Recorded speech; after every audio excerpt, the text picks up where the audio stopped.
Episode के बाद कौन बनेगा लियारी का बादशाह। तो welcome back to my channel guys. तो दोस्तों आज की वीडियो में हम बात करने जा रहे हैं कि क्यों लोग जो है धुरंधर 2 को प्रोपेगेंडा बोल रहे हैं, ये कितना सच है कितना झूठ है, और भाई कि क्यों बॉलीवुड जो है इस मूवी के सपोर्ट में नहीं आ रहा। Not just the part 1 but part 2, Dhurandhar the Revenge has तो दोस्तों सबसे पहली बात कि बॉलीवुड इस मूवी के सपोर्ट में क्यों नहीं आ रहा, क्योंकि दोस्तों बॉलीवुड इंडस्ट्री के जितने भी बड़े स्टार्स थे जैसे कि शाहरुख खान, आमिर खान, सलमान खान, तो दोस्तों अगर मैं शाहरुख खान को साइड में रख दूं तो सलमान खान और आमिर खान का डाउनफॉल चल रहा है। और यहाँ तक कि धुरंधर 2 की डे 1 की कलेक्शन ही इतनी है, 250 करोड़ प्लस बताई जा रही है। रो क्यों रहा है लाले? तूने सुना नहीं, जहाँ दर्द है वहाँ मर्द है। ठीक है, जो कि अगर आप इन तीनों खान्स की मूवी की डे 1 की कलेक्शन, मतलब सबसे बड़ी जो भी इन्होंने मूवी करी है, तो अगर उनकी डे 1 की कलेक्शन अगर तीनों की जोड़ भी दो तब भी वो धुरंधर 2 को बीट नहीं कर रही। कहीं ना कहीं इस फिल्म को लेकर जेलसी है, जिसके बारे में अक्षय कुमार ने एक इंटरव्यू में बात भी करी थी। Regret? Yeah, I mean, if you see some other person play that role, which you think maybe you could have also played, is there a sense of regret? तो दोस्तों बॉलीवुड के स्टार्स बोलेंगे भी क्या, क्योंकि वायरव के साथ ये ऑलरेडी काम कर चुके हैं और उन्होंने अपनी मूवी में रियल प्रोपेगेंडा दिखाया हुआ है, जिसमें भाई अपने को देखना मिलता है कि भाई इंडिया ही, ठीक है, इंडियन जो सोल्जर होता है वही इंडिया के लिए जो है खतरा बन जाता है। ठीक है, कभी वो भाई पाकिस्तानी लड़की से प्यार करने लग जाता है, कभी भाई वो खुद का जो एजेंट है वही पाकिस्तान की साइड हो जाता है। तो खाली अपने को यही सारी चीजें देखने को मिलती है और ये देखने को मिलता है कि पाकिस्तान खुद टेररिज्म से है जो है परेशान है। लेकिन ऐसा कुछ भी नहीं है, क्योंकि जब ऑपरेशन सिंदूर जब हुआ था तब अपने को देखना मिलता है कि जो पाकिस्तान की मिलिट्री है वो भाई उन टेरर कैंपों के पास देखने मिलती है, और जो टेररिस्ट मर गए थे तो वहां पर भी उनकी जो मिलिट्री और जो उनके भाई आर्मी है वो प्रेजेंट थी। आपको पिक्चर्स भी देखने को मिल जाएगी। तो भाई इस टाइप का प्रोपोगेंडा जो है वाईआरएफ की फिल्में जो है प्रमोट करती थी कि भाई पाकिस्तान जो है वो भाई खुद टेररिज्म से परेशान है और भी कई सारी चीजें। तो भाई अब ये किस मुंह से बोलेंगे कि भाई धुरंधर ज्यादा बढ़िया मूवी है? क्या जावेद वो फिरा दे अपना भी झंडा।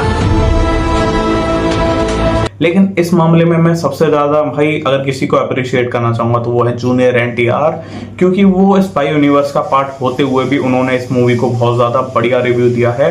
और भाई उस बंदे के अंदर गट्स हैं, ठीक है, शाहरुख खान हो, सलमान खान हो, आमिर खान हो, ऋतिक रोशन हो, तो भाई ये खुल के नहीं बोल पाएंगे, लेकिन उस भाई बंदे ने मुंह पर बोल दिया खुल के कि हाँ भाई धुरंधर 2 बढ़िया मूवी है, आपको देखनी चाहिए, बहुत ज्यादा कमाल की मूवी है। और अब बॉलीवुड में तो जानते ही हो। और दोस्तों एक बात मैं ये कहना चाहूंगा कि जो आमिर खान, सलमान खान और शाहरुख खान है, तो इनका क्या था कि भाई ये पाकिस्तान से जो कलेक्शन आती थी, बॉक्स ऑफिस कलेक्शन, उसके ऊपर डिपेंडेंट थे।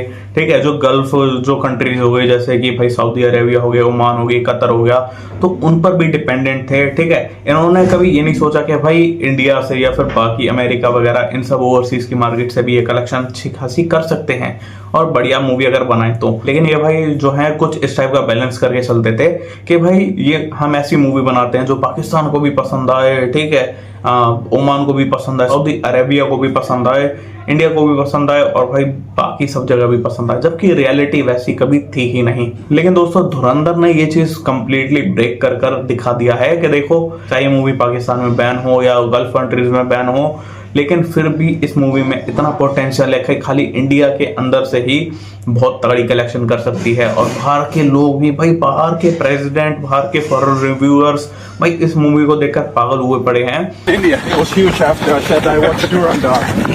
और बहुत बढ़िया रिव्यू दे रहे हैं। तो मैं कहना चाहूंगा कि दोस्तों सबसे ज्यादा अगर कोई फंसा है इस मूवी के अंदर तो वो है जमील जमाली का कैरेक्टर, क्योंकि जब धुरंधर मूवी रिलीज हुई थी तो एक पॉलिटिशियन सामने आता जिसने भाई क्लेम करा था कि ये जमील जमाली का जो कैरेक्टर है वो उससे इंस्पायर है। में जो मेरा रोल दिखाया गया, मेरा रोल बहुत दबंग था, लेकिन धुरंधर 2 की एंडिंग जिस हिसाब से हुई है तो मेरे को लगता है भाई वो उस बंदे की लंका लगने वाली है। और मैं ये भी कहना चाहता हूँ कि दोस्तों साउथ के स्टार्स जो हैं वो इस मूवी के सपोर्ट में क्यों आ रहे हैं, क्योंकि दोस्तों कहीं ना कहीं उन्हें पता है कि मूवी जो है बहुत बढ़िया तरीके से बनेगी। और जितने भी पैन इंडिया स्टार हैं, अगर मैं प्रभास और रॉकिंग स्टार यश को साइड में कर दूं तो अल्लू अर्जुन, जूनियर एनटीआर, ठीक है, विजय देवरकोंडा और भी मल्टीपल स्टार्स ने, यहाँ तक कि एस.एस. राजामौली ने भी हाल फिलहाल ही रिव्यू करा है और बढ़िया रिव्यू दिया है इस मूवी को। महेश बाबू जिनकी बनारस आने वाली है, मतलब जो एस.एस. राजामौली के साथ मिलकर काम कर रहे हैं, तो उन्होंने भी इस मूवी के ऊपर रिव्यू दिया है और बढ़िया ही मतलब बताया है।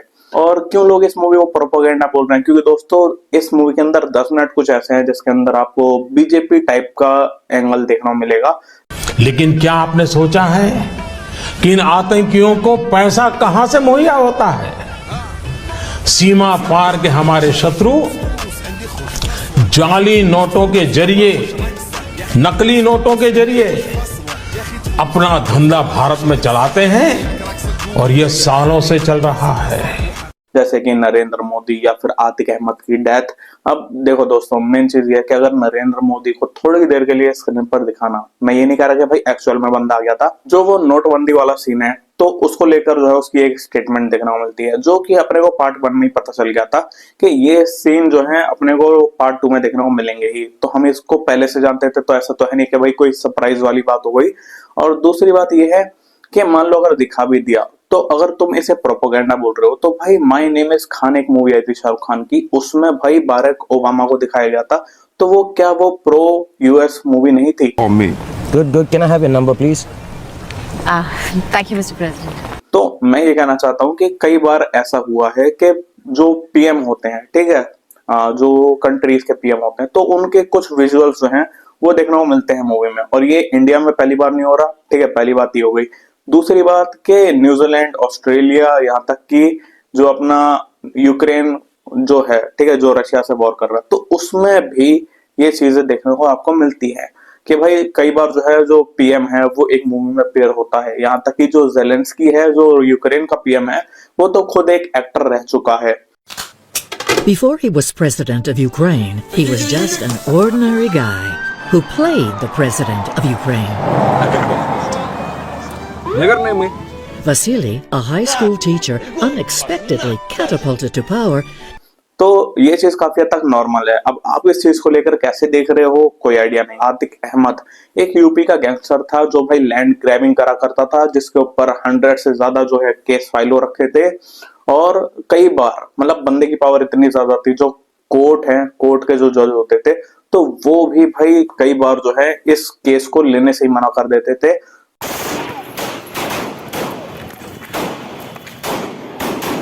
कुछ लॉयर जो थे वो भाई इसके लिए मतलब इसके खिलाफ लड़ने के लिए रेडी नहीं होते थे। जो विक्टिम्स होते थे तो दोस्तों या तो वो किडनैप हो जाते थे या मारे जाते थे, लेकिन वो बंदा कभी पकड़ा नहीं गया। वो खाली मतलब एक ये रह गया कि भाई उसके इल्जाम उसके ऊपर लग रहा है, लेकिन कुछ भी प्रूव नहीं हो रहा। आज की डेट तक अतीक के ऊपर 100 से भी ज्यादा केस रजिस्टर थे, लेकिन सिर्फ एक में ही प्रूव हो पाया कि वो गिल्टी है, वो भी उसके मरने से कुछ दिन पहले। उससे पहले उसके ऊपर लगा एक भी केस प्रूव नहीं हुआ था कोर्ट के अंदर, क्योंकि 10 जजेस ऐसे थे जिन्होंने अतीक अहमद के केस सुनने से ही मना कर दिया था। तो और कुछ भाई मैं ये नहीं कह रहा कि खाली वो क्रिमिनल था, ठीक है, मल्टीपल रिपोर्ट्स ये भी सजेस्ट करती हैं कि उसका भाई टेररिज्म से लेना देना था। अगर आप सर्च करोगे आपको चीजें जो है थोड़ी क्लियरफाई हो जाएंगी। तो दोस्तों अगर इस 10 मिनट की चीज को लेकर, ठीक है, मैं बोलूं कि भाई मूवी प्रोपेगेंडा है, अब भाई वो है या नहीं है मेरे को उससे मैटर ही नहीं है, मतलब मेरे को उससे कोई दिक्कत ही नहीं है कि वो भाई मूवी प्रोपेगेंडा है या नहीं है। मेन बात यह है कि 10 मिनट के लिए क्या आप पूरे 4 घंटे की मूवी कॉम्प्रोमाइज कर दोगे? क्योंकि 500 रुपए इस मूवी की टिकट का प्राइस है, जो कि मेरा भाई 20 मिनट के अंदर, स्टार्टिंग के 20 मिनट में ही कंप्लीट हो गया था। मेरे को लग रहा था कि भाई 500 रुपए मैंने बहुत ज्यादा कम दिए हैं, क्योंकि भाई स्टार्टिंग इतनी इंटेंसिटी के साथ होती है कि पूरा थिएटर चिल्लाने लग जाता है, बहुत ज्यादा मजा आता है, ठीक है। और उसके बाद मैं देख रहा हूँ कि कुछ बंदे भाई प्रोपेगेंडा कह रहे हैं, वो खाली इसलिए उन्हें व्यूज चाहिए या फिर भाई इस मूवी को डिफेम करने के लिए। आप जानते हो कि कौन ये कह रहा है, क्यों कह रहा है, ठीक है। लेकिन कोई भाई, मैं अभी भी कहना चाहूंगा कि अगर हो सकता है ये मूवी आपको प्रोपेगेंडा लगे, लेकिन उस 10 मिनट के लिए आप उस 4 घंटे की मूवी को कॉम्प्रोमाइज नहीं कर सकते। और एक बात मैं ये कहना चाहूंगा कि दोस्तों, जब आदित्य धर की मूवी धुरंधर ये जो पार्ट 1 रिलीज हुआ था, तभी लोगों ने बहुत ज्यादा क्रिटिसाइज किया था कि भाई मूवी प्रोपेगेंडा है, ठीक है, कई सारी चीजें बोली थी। तो अगर डायरेक्टर चाहता तो ये चीजें कट कर सकता था, लेकिन ये 10 मिनट एक इंपॉर्टेंट पार्ट है इस मूवी का।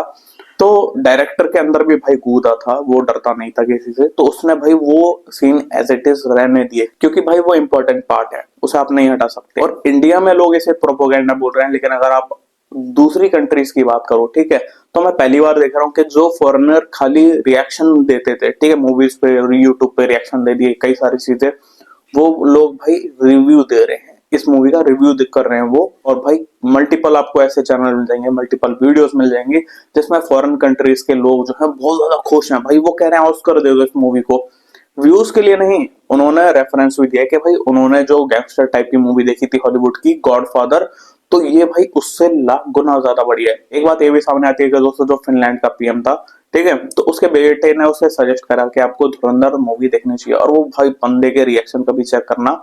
और रिसेंटली ही उसकी एक और वीडियो जो है सामने आती है जिसमें वो कनाडा के पीएम से बात कर रहा है धुरंधर को लेकर, इसके पार्ट 2 को लेकर। तो भाई देखी नहीं देखी वो अलग बात है, लेकिन मूवी की हाइप आप देखो। इंडिया के बाहर के जिनका इस मूवी से कोई लेना देना नहीं है, वो भी भाई इस मूवी को काफी हद तक चर्चे में है। ऊपर से भाई इसकी हाइप बहुत ज्यादा है। और दोस्तों मैं एक ये भी चीज करना चाहूंगा कि इस मूवी के अंदर कहीं ना कहीं आपको रशिया और इजराइल का भी एंगल हल्का सा। और दोस्तों अगर मैं इस मूवी की कलेक्शन की बात करूं तो बताया जा रहा है कि इस मूवी ने अपने वीकेंड में 740 करोड़ के आसपास की कलेक्शन कर ली है, वो भी वर्ल्ड वाइड, जो कि एक बहुत बड़ा अमाउंट है। और कोई भी बॉलीवुड की मूवी मेरे को नहीं लगता कि भाई इससे सरपास कर पाएगी इतनी जल्दी, ठीक है। अगर रामायण को साइड कर दूं तो बाकी कितनी भी मूवीज आने वाली हैं, चाहे वो सलमान खान की हो, शाहरुख खान की हो, आमिर खान की हो, और बाकी तो रणवीर कपूर है तो उसकी तो भाई रामायण मूवी आने वाली है। तो रामायण को छोड़ के बाकी मेरे को बिल्कुल भी आइडिया नहीं है कि भाई कोई मूवी फ्यूचर में इस रिकॉर्ड को बीट कर पाएगी, क्योंकि बहुत तगड़ी हाइप है। और जिस बंदे ने अभी ये मूवी देखी है उसके भाई 2 ही रिव्यू हैं। पहला कि भाई इस मूवी का जो टिकट प्राइस है वो बहुत ज्यादा है, लेकिन जब मैंने मूवी देखी तो भाई मेरे को लगा मैंने कम पे करा है। और दूसरी बात ये कह रहे हैं कि मूवी थोड़ी सी आपको कॉम्प्रोमाइज करनी पड़ जाएगी, लेकिन मूवी फिर भी बहुत ज्यादा बढ़िया है। तो इस बारे में आपका क्या कहना है, let me know in the comments guys. अगर आपको वीडियो पसंद आए तो वीडियो को लाइक करें, चैनल को सब्सक्राइब करें। Thanks for